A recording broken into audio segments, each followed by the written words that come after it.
Hello दोस्तों, नमस्कार। आज की कहानी है माता का हृदय, जो कि मुंशी प्रेमचंद द्वारा लिखी गई है। तो चलिए हम कहानी को शुरू करते हैं। माधवी के पति की 22 साल पहले मौत हो गई थी। उसके पास कोई धन दौलत नहीं थी और संपत्ति के नाम पर सिर्फ एक बेटा था, जो इस वक्त जेल में बंद था। अपने उस घर में वो अकेली पड़ गई थी और उसके आंसू तक पोंछने वाला कोई नहीं था। माधवी ने बड़ी दुख तकलीफ़ों को झेलते हुए अपने बच्चे को पाल पोस कर बड़ा किया था। अगर माँ बेटी को जुदा करने वाली मौत होती तो माधवी सब्र कर लेती और उसके मन में किसी के लिए कोई क्रोध न होता। लेकिन उन्हें जुदा करने वाले तो कोई और थे, जिनके अत्याचार को सहना उसके लिए मुश्किल हो रहा था। माधवी के मन में बार बार उन स्वार्थियों से बदला लेने का विचार घूम रहा था। माधवी के लिए उसका बेटा ही सब कुछ था, जिसे देखकर ही उसे जिंदगी में आगे बढ़ने का हौसला मिलता था। माधवी का बेटा सुंदर होने के साथ ही बहुत होनहार भी था। माधवी ने उसकी अच्छी परवरिश की थी। उसकी गली के सारे लोग उसके बेटे की तारीफ करते नहीं थकते थे और यहाँ तक कि स्कूल के अध्यापक तक उस पर जान छिड़कते थे। माधवी के बेटे का नाम आत्मानंद था। आत्मानंद से दूसरों की दुख तकलीफें देखी नहीं जाती थी और लोगों की मदद करने के लिए वह हमेशा तत्पर रहता था। उसे देखकर कोई सोच भी नहीं सकता था कि वह कोई अपराध कर सकता है। माधवी भी यही सोचकर तड़पते हुए दिन काट रही थी कि आखिर उसका क्या अपराध था। आत्मानंद में गुणों का भंडार था। वह साहसी, निस्वार्थ और देश प्रेमी होने के साथ साथ कर्तव्य का पालन करने वाला इंसान था। साथ ही वो राजनीति में रुचि रखता था। वो बेबाक था और अपने राजनीतिक लेखों की वजह से सरकारी कर्मचारियों की नज़रों में आ गया था। पुलिस भी उसकी हरकतों पर नज़र रखती थी। पुलिस बस एक मौके की तलाश में थी ताकि वो उसे जेल के सलाखों के पीछे डाल सके।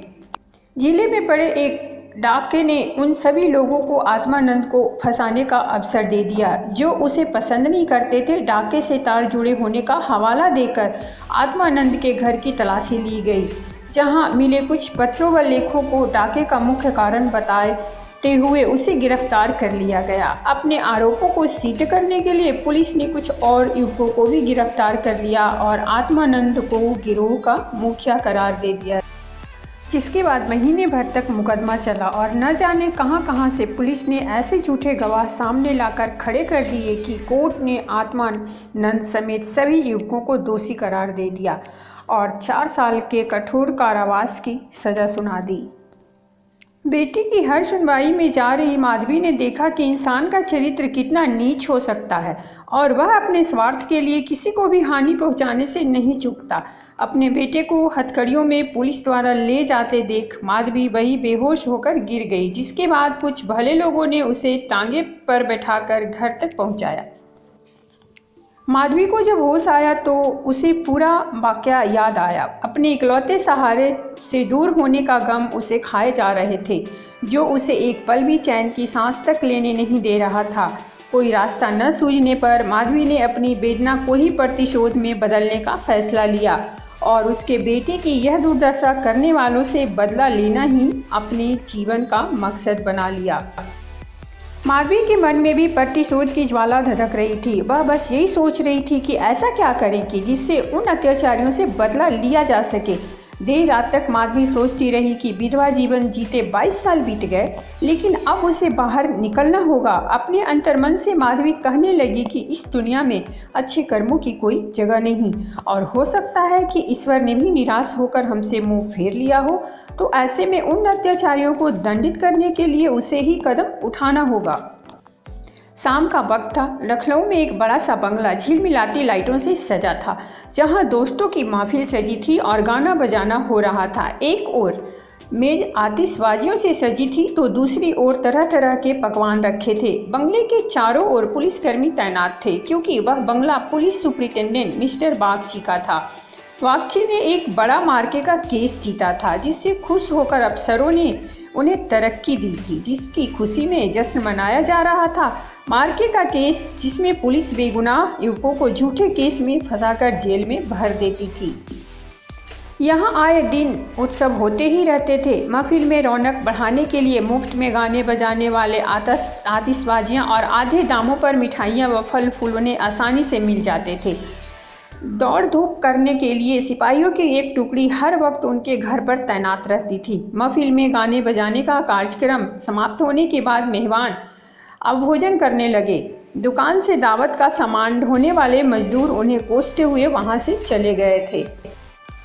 बस बाकी बचे मजदूरों के साथ एक बूढ़ी औरत वहां काम कर रही थी। वो बूढ़ी औरत चेहरे पर हल्की मुस्कान लिए अपने काम में मग्न थी।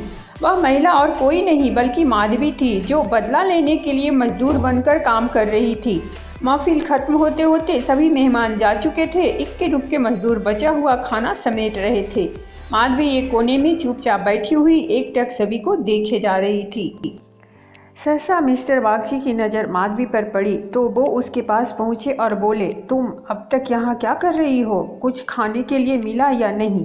माधवी ने नज़र उठाकर बागची को देखकर कहा, साहब खाना तो मिल गया, लेकिन मेरे पास जाने के लिए कोई जगह नहीं है। अगर आपको एतराज़ ना हो तो मुझे यहाँ कोने में पड़ी रहने दीजिए।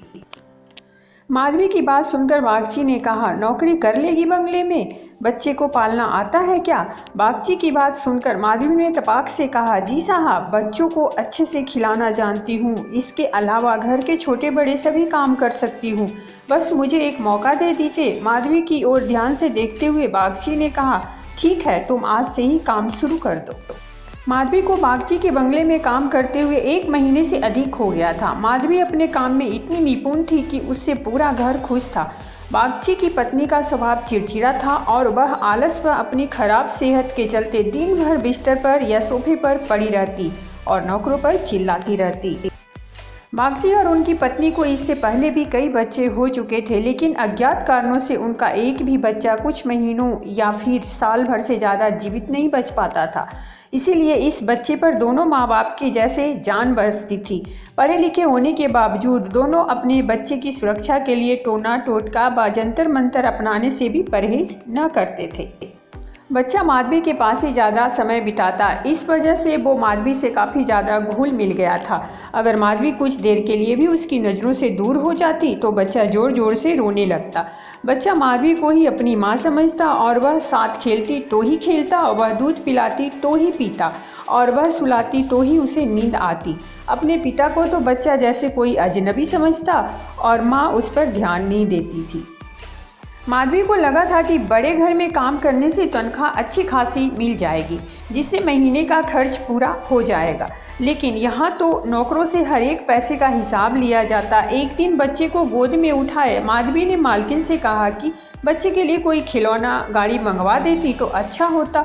माधवी की बात सुनकर मिसेज बागची ने कुंठित स्वर में कहा, कहाँ से मंगवाऊँ? इसके लिए खिलौना गाड़ी? हाथ में रुपये भी तो होने चाहिए। इसका खिलौना 10-20 रुपये में आएगा और इतने पैसे कहाँ हैं हमारे पास? माधवी ने मिसेज बागची की ओर गौर से देखते हुए कहा, मालकिन खिलौना ही तो है। माधवी की बात सुनकर मिसेज बागची ने कहा, अब तुमसे क्या छुपाना? दरअसल तुम्हारे मालिक की पहली पत्नी से 5 बेटियां हैं, जो इलाहाबाद के एक स्कूल में पढ़ रही हैं।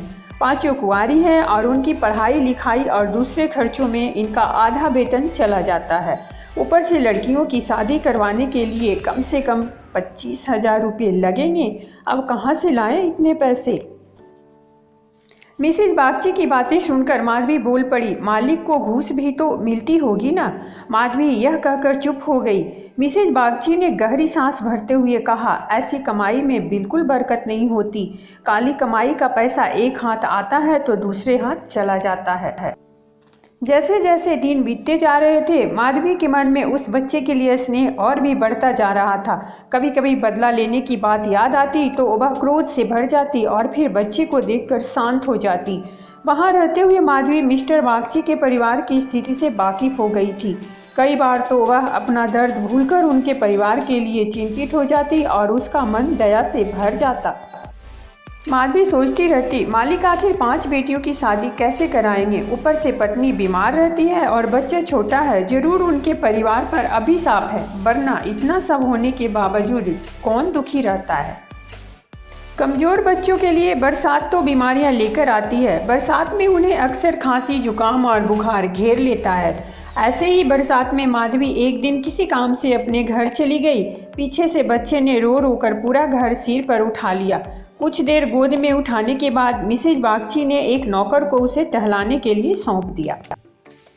कुछ देर आंगन में घुमाने के बाद नौकर ने बच्चे को हरी घास पर बिठा दिया। बारिश के पानी से जमीन गीली थी और बच्चा ऐसे ही कई घंटों तक पानी में खेलता रहा। वह नौकर दूसरे नौकरों के साथ गप्पे हाँकने में मस्त हो गया। काफ़ी देर बाद जब नौकर को ध्यान आया तो वह बच्चे को फटाफट भीतर ले गया और उसके कपड़े बदलवाए। शाम होते ही जुकाम से बच्चे की नाक बहने लगी और खांसी से गले से आवाज़ आने लगी। देर शाम जब माधवी बंगले में पहुंची तो बच्चे की हालत देखकर उसका कलेजा फटने लगा। वह बच्चे को लेकर तुरंत मालकिन के पास पहुंची और कहा, देखो जरा बच्चे का क्या हाल हो गया है, कहीं इसे सर्दी तो नहीं लग गई। बच्चे की हालत देखकर मालकिन भी हक्की बक्की रह गई, क्योंकि वह ऐसा मंजर पहले भी देख चुकी थी। मिसेज बागची ने तुरंत नौकरों से अलाव जलाने को कहा। मिसेज बागची और माधवी दोनों पूरी रात बच्चे को ठीक करने में जुटे रहे। दोनों की आंखों से नींद जैसे कोसों दूर थी। ऐसे में सवेरा कब हो गया दोनों को पता भी न चला। मिस्टर बागची को जैसे ही बच्चे के बीमार होने की खबर मिली, वह डॉक्टर को लेकर सीधे घर पहुंचे। 3 दिन में बच्चे की हालत में सुधार आने लगा, लेकिन वह काफ़ी कमज़ोर हो गया था। बच्चे का ख्याल रखने में माधवी ने दिन रात एक कर दिया। यह माधवी ही थी जो परिवार का सर्वनाश करने का संकल्प लिए उस घर में आई थी और आज उसी घर के चिराग की सलामती के लिए दिन में हजारों बार ईश्वर से दुआएं मांग रही थी। शायद माधवी की दुआओं का ही असर था कि बच्चे की सेहत में धीरे धीरे सुधार होने लगा। एक सुबह मिस्टर बागची बच्चे के झूले के पास बैठे हुए थे और मालकिन सिर दर्द के कारण चारपाई पर पसरी हुई थी। माधवी पास में ही बैठी बच्चे के लिए दूध गर्म कर रही थी। माधवी की ओर देखते हुए मिस्टर बागची ने कहा, हम जब तक जिएंगे तुम्हारे एहसान के तले दबे रहेंगे। यह तुम ही हो जो बच्चे को मौत के मुंह से खींच लाई, वरना हम तो उम्मीद ही हारने लगे थे। इतने में मिसेज बागची भी उठकर पास आ गई और माधवी से कहा, तुम एक देवी बनकर हमारे जीवन के कष्ट हरने के लिए आई हो। आज अगर तुम ना होती तो पता नहीं क्या अनर्थ हो जाता। मेरी तुमसे एक विनती है। वैसे तो जीना मरना सब ऊपर वाले के हाथ में है, लेकिन तुम्हारे हाथ में जरूर संजीवनी है। मेरी तो किस्मत ही अभागी है, पर हो सकता है तुम्हारे पुण्यों से मेरे बच्चे की जान बच जाए। माधवी चुपचाप मिसेज बागची की बातें सुन रही थी। मिसेज बागची रुआसी आवाज़ में कहने लगी, सच कहती हूँ, अब तो बच्चे को गोद में उठाने तक से मुझे डर लगता है। तुम इसे आज से अपना ही बच्चा समझो और इसकी माँ बन जाओ। इसे भी तुमसे बहुत लगाव है। तुम इसे अपने साथ अपने घर ले जाओ और वहीं इसकी परवरिश करो। जब तक यह तुम्हारी गोद में रहेगा हमें चिंता ना होगी। मिसेज बागची की बात सुनकर माधवी ने कहा, मालकिन क्यों ऐसे बुरे विचार मन में ला रही हो। बच्चे की हालत में सुधार हो रहा है और देखना भगवान की इच्छा से सब कुशल मंगल होगा। इतने में मिस्टर बागची बोल पड़े, नहीं बूढ़ी माँ, मेरा दिमाग भले ही इन बातों को ढकोसला करार देता हो, लेकिन मन का एक कोना इस पर विश्वास करना चाहता है। मेरी अपनी माँ ने मुझे पैदा होते ही एक धोबिन को भेज दिया था, क्योंकि मुझसे पहले मेरे 3 बड़े भाइयों की मृत्यु हो चुकी थी। इसीलिए मेरी जान बचाने के लिए उन्हें जो उचित लगा उन्होंने किया।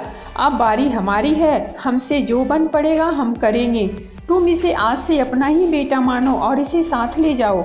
हमें जब भी इसे मिलने का मन होगा हम चले आएंगे और खर्च की चिंता न करना। इसकी पूरी परवरिश का खर्चा हम समय समय पर तुम्हें भेजते रहेंगे। मिस्टर बागची ने कहा, मैं जिस पेशे में हूँ मुझे न चाहते हुए भी कई कुकर्म करने पड़ते हैं। झूठी सादात बनाकर निर्दोषों को फांसी चढ़ाना पड़ता है। उनकी और उनके परिवार की न जाने कितनी बददुआएं मेरे सिर पर हैं। मैं जानता हूँ कि बुराई का फल कभी अच्छा नहीं हो सकता, लेकिन मैं लोभ में आ ही जाता हूँ। अगर मैं ये सब ना करूँ तो नालायक करार देकर निकाल दिया जाऊँगा। अंग्रेज़ों को यहाँ 100 खून भी माफ़ होते हैं, लेकिन हम हिंदुस्तानियों की एक गलती भी हमें भारी पड़ सकती है। इसीलिए मेरी विनती है कि मेरे बेटे को स्वीकार कर लो। माधवी को भी उस बच्चे से बेहद लगाव था, इसलिए वह खुशी खुशी मान गई। गदगद होते हुए माधवी ने कहा, आप दोनों की अगर यही इच्छा है तो मैं बच्चे को अपनाने के लिए तैयार हूँ। मुझसे जो बन पड़ेगा मैं करूँगी। मेरी भगवान से बस यही दुआ है कि हमारे बच्चे को वो अमर करें। बड़ी देर बच्चा आराम से झूले में सो रहा था। चादर से उसका मुंह ढका हुआ था। माधवी ने दूध गर्म कर बच्चे को पिलाने के लिए जैसे ही उसके मुंह से चादर को हटाया, उसके मुंह से जोर से चीख निकल गई। बच्चे का शरीर पूरी तरह ठंडा हो चुका था और चेहरा पीला पड़ा था। माधवी ने जल्दी से बच्चे को गोद में उठाकर सीने से चिपका लिया और जोर जोर से रोने लगी। बालक सभी को छोड़कर भगवान के पास जा चुका था। दिन भर पूरे घर में मातम पसरा रहा और रोने की चीख पुकारों से जैसे पूरा घर कौंध गया हो। मिस्टर बागची और उनकी पत्नी का भी रो रो कर बुरा हाल था। माधवी जो खुद बच्चे को खोने के दर्द से तड़प रही थी, उन दोनों को सांत्वना दे रही थी। माधवी उनसे कह रही थी अगर उसके बस में होता तो अपने प्राण देकर भी बालक को बचा लेती, लेकिन ऐसा संभव नहीं है। माधवी जो अपना बदला लेने आई थी, ममता के बंधन में बंधकर स्वयं दुख लेकर जा रही है। सच कहते हैं कि माँ का दिल दया का सागर होता है। माँ वह देवी है जिसकी निर्मलता को कोई भी मैला नहीं कर सकता।